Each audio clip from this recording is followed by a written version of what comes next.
This is Larry Henares making your day with the second part of an article I wrote on the information age.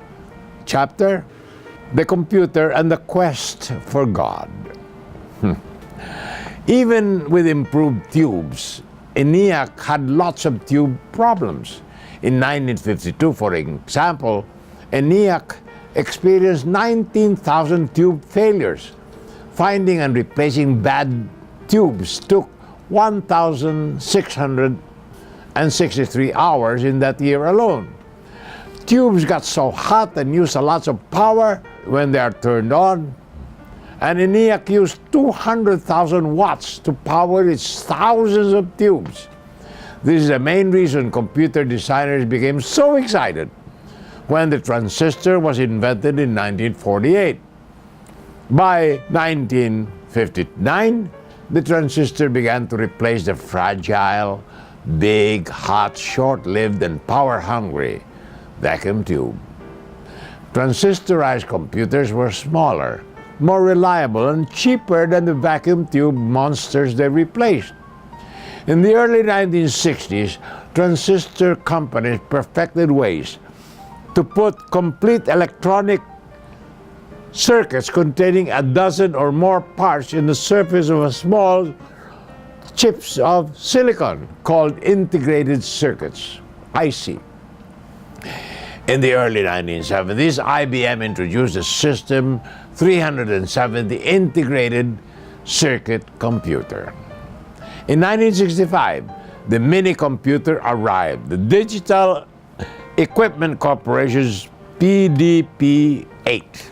This machine was the size of 2-drawer file cabinet and sold for a bargain price of $18,000. In November 1971, the Intel Corporation made history by making the first microprocessor, a complete CPU for a computer on a silicon chip smaller than the key of a pocket calculator. As a matter of fact, it was made to be the brain of a 4-function pocket calculator that would add, subtract, multiply, and divide, and came up with something much more versatile. Add the memory to the microprocessor, and we have a microcomputer. I am hooked. I got rid of my secretary and many of my accountants and relied more on the computer than anything else I've ever known.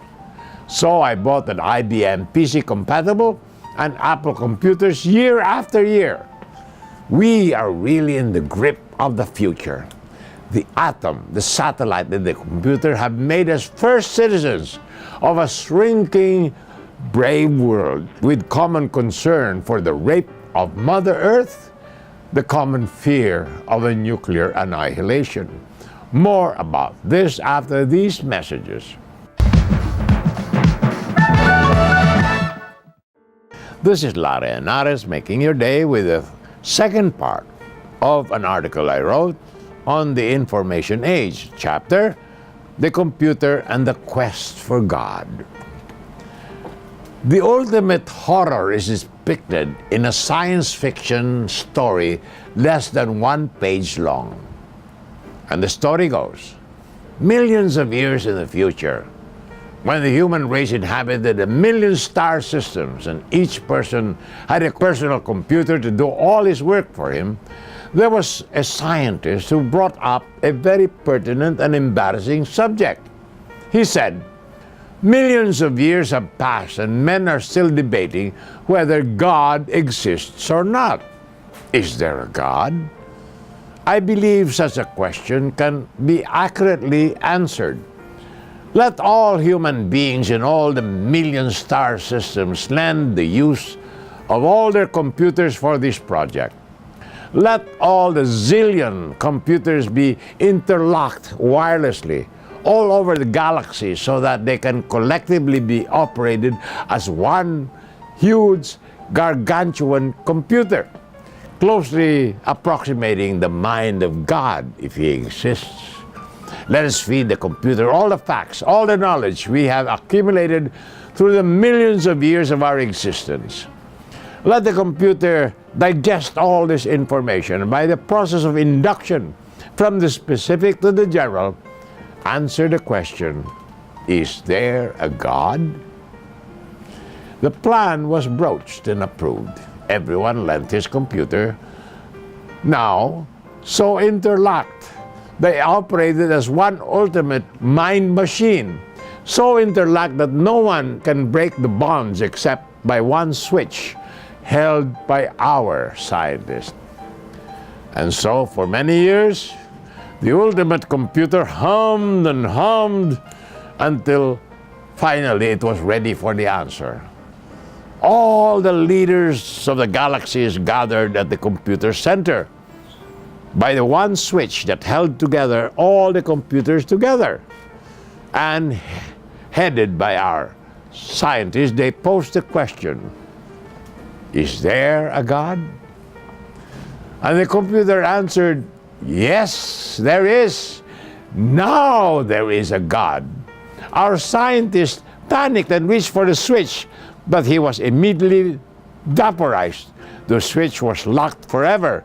And the computer added, Amen, I say to you, henceforth thou shalt pray, Our Father who art the computer, hallowed be thy name. More tomorrow, my dear friends. This is Larry Henares, making your day, saying good day, God bless you. Thank you very much for being with us. Till next time, hasta la bye-bye.